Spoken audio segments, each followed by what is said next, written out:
Usijue fikra za adui. Wakorintho wa pili sura ya 2 mstari wa 11 inasema Shetani asije akapata kutushinda kwa maana tukosi kuzijua fikra zake. Tena msipende dunia pamoja na mambo leo katika dunia. Tuone jinsi gani Shetani anaweza kutumia vitu vilivyoko karibu na vitu vidogo vidogo vya kukufanya ukamkosea Mungu, yani ukawa mbali na Mungu. Ama vitu vingine ni vizuri, ni vyema, ila kwa kukosa kiasi vinakufanya unapotea.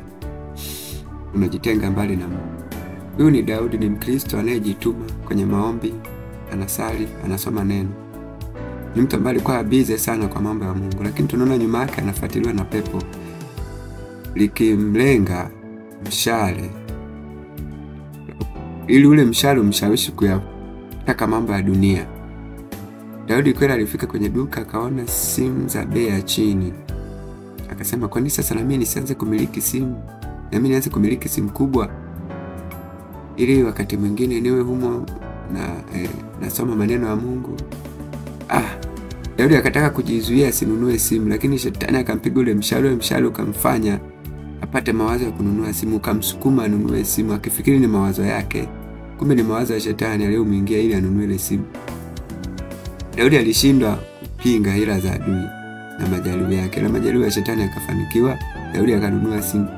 Sasa baada ya kununua Daudi simu, alitumia muda wake mwingi sana mtandaoni, kusoma mtandaoni.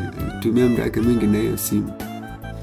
Alipenda sana, alitumia muda mwingi sana kuongea na marafiki zake, kuchati. Muda mwingi alitumia mpaka akasahau kuomba, akasahau wajibu wake wa kusoma neno. Kiasi kikakosekana kweli, ikahesabika kwa ni dhambi ya miungu mingine, kwa sababu alitumia muda wake mwingi. Baada ya hiyo sasa Daudi akapata ajali, akafa baada ya miezi kadhaa. Alipokufa akajikuta yuko jehanamu, kwa sababu amekufa katika ile hali ya kupenda kitu kingine kuliko kumpenda Mungu. Na ukimpenda kitu kingine kuliko kumpenda Mungu, inahesabika kuwa ni mungu mwingine unayemwabudu. Kwa alitupa kwa hiyo dhambi, na alikufa pasipo kutubu. Kwa akatupa kwenye ziwa la moto. Huyo amerushwa. Maskini Daudi. Laiti kama angelijua asingelinunua hiyo simu siku ile, angepinga hila za Shetani.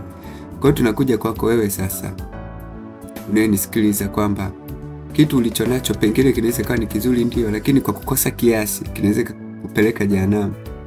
Ikahesabika kwa Mungu kwa hiyo ni mungu mwingine, kwa sababu umekipenda zaidi kuliko kumpenda Mungu, na kufanya usiende kanisani, na kufanya usiombe, na kufanya usisome neno. Kwa hiyo angalia sana ni kitu gani hicho. Sasa jinsi gani uweze kupinga mawazo ya Shetani yanapokujia kwa ajili ya kufanya kitu ambacho sicho chema, ambacho kitakutenga mbali na Mungu? Ni katika maombi. Ukiomba utakuwa na nguvu za kuweza kushinda mawazo ya adui. Utaweza kunyofoa mshale kama aliyopigwa Daudi, kunyofoa ukashinda. Ila omba kwa jina la Yesu, omba katika roho, utashinda. Wewe endelea kusubscribe, endelea kulike na kushare. Yapo mambo mengi mazuri yanakuja, utajifunza mambo mengi. Yapo mambo mengi. Watu wengine kama Daudi walitegwa, wakajishika kwenye mitego ya adui, wengine wakapona, wengine wakashindwa.